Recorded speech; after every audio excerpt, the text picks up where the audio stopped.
Good morning, and welcome to another video. It is all kicking off today, and as always, you're going to come on a day of everything which is going on.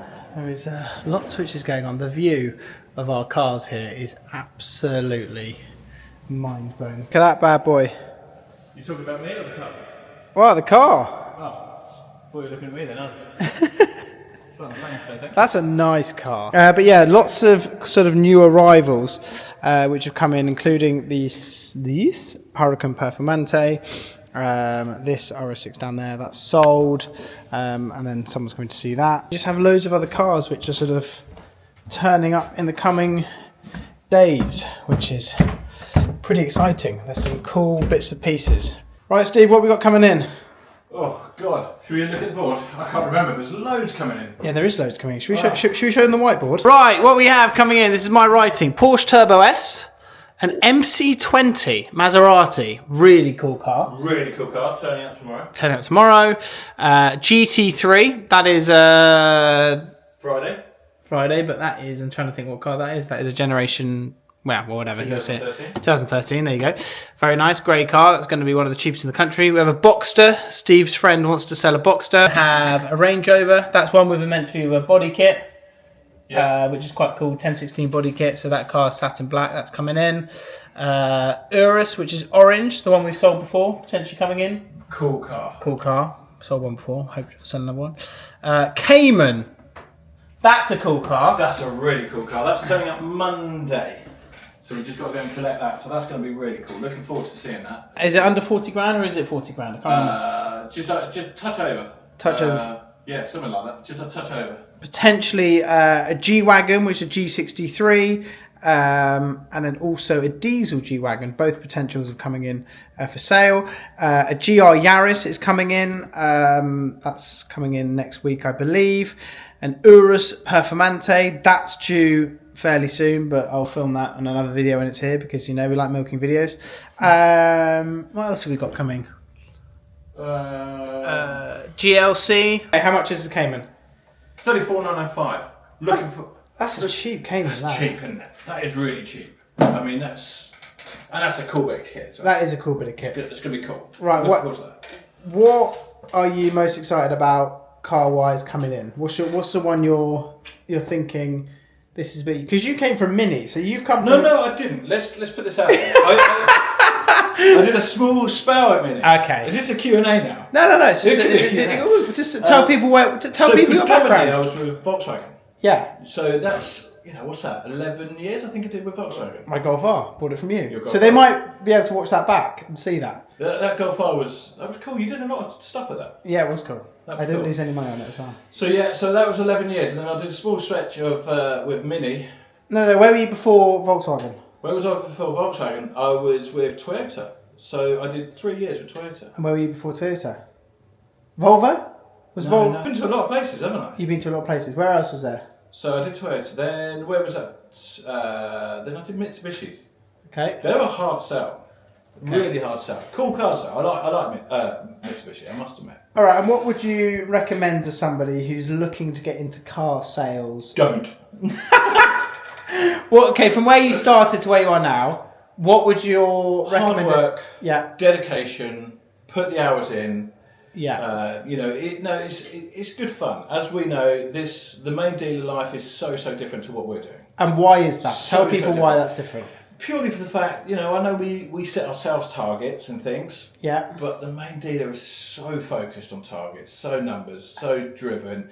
Monday to Sunday, 7 days a week. I know you don't always necessarily work 7 days, but you're looking at it and going, do you know what, all day Saturdays. Now, we've actually got a life outside of the garage. Yeah. But we still work from home. We might be texting or phoning or whatever. Yep. Obviously, Sundays, 10 till 4 in most places. Is that what it is, 10 till 4? 10 till 4 or half 10 till half 4, depending on where you go. That's brutal. It's brutal.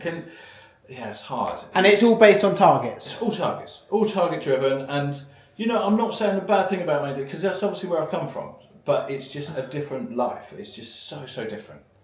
And would you recommend someone going into main dealer? Or would 100%. You say Okay, so to learn your graft. To learn your graft, you've got to do it. It's and then. So, I mean, some places they treat, you're not really a salesman. You're just an order taker, and you've got to go into the office and see what your boss can do, and that's fine. That's all. They want to keep the profits and things like that. So I get it. But the motor trade has changed, and everybody you speak to in the motor trade has all changed. So.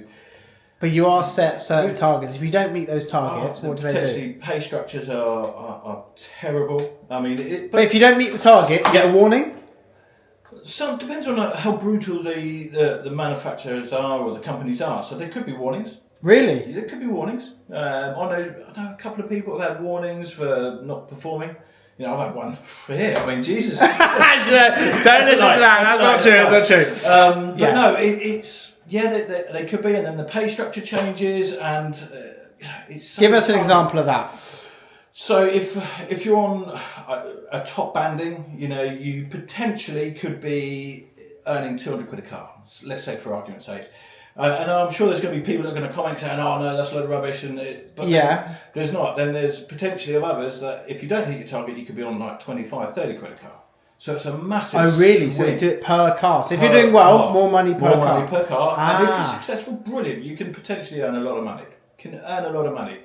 But it's hard. Okay, give us the upsides of main dealer and the downsides of main dealer. I think that's what people. I suppose the upsides. I'm going to contradict myself a little bit. It's a little bit more guaranteed. You obviously got a bit of a better basic and things like that. Yeah. And you drive around in cool cars. You get a car. So they give you a car as part of the job. Right. Yeah. So that's really cool. For me, the downsides with the hours. I think the hours are a little bit too long, and I know there's some dealer groups looking at potentially on Monday to Friday it's 8 till 6. It's normally an 8:30 till 6. Okay. And then a Saturday would be a 9 till 5, and then 10 till 4. So I know there's a lot of dealer groups that were talking about boycotting Sundays. Whether or not that's going to be a thing, I don't know, but I think it's important. Family life is so important. It is. And but I would I go back to main dealer life?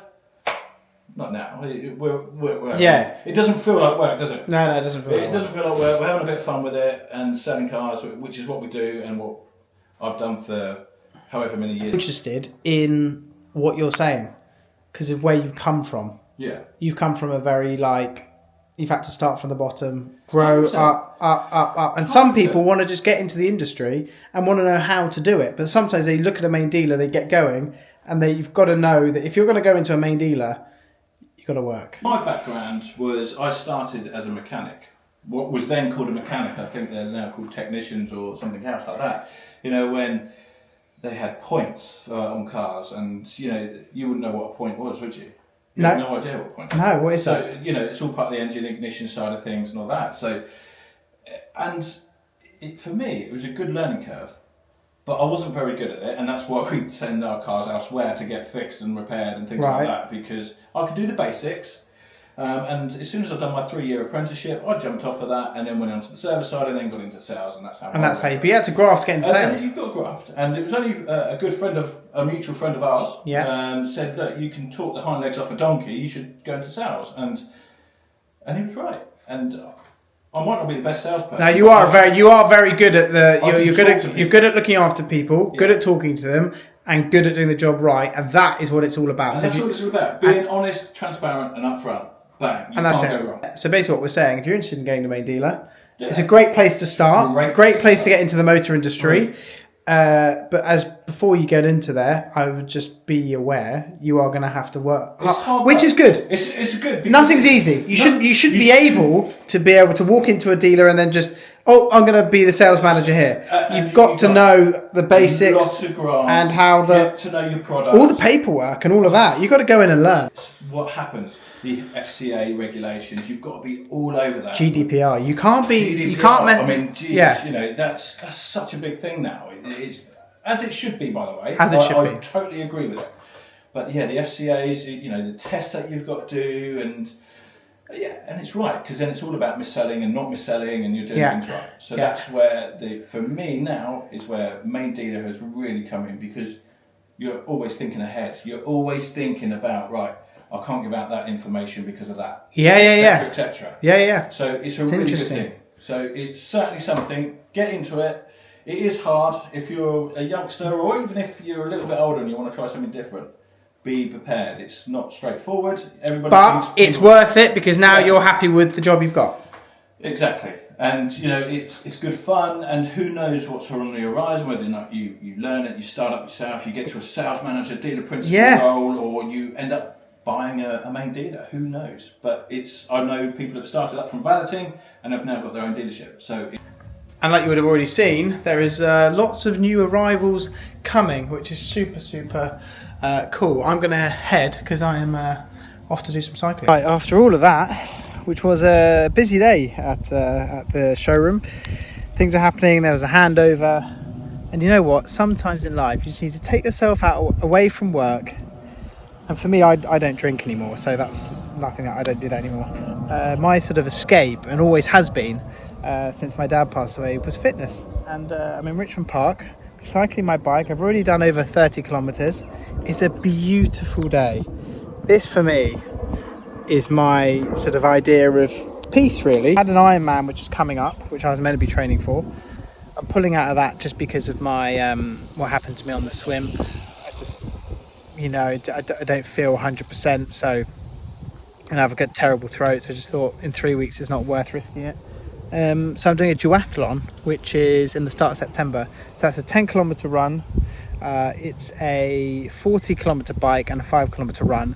And I think at that speed, I can push 100% on all angles and hopefully be sort of at the front. So that's my aim on that side. For anyone who does cycling, who knows cycling, I've just been pushing segments around Richmond Park at 400 watts.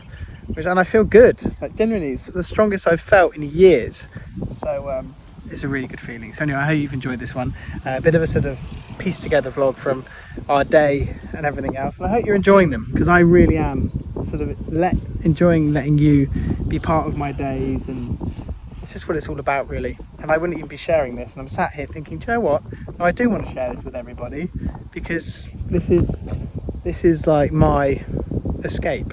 So I hope you enjoyed it. More for the next one. I'll see you soon.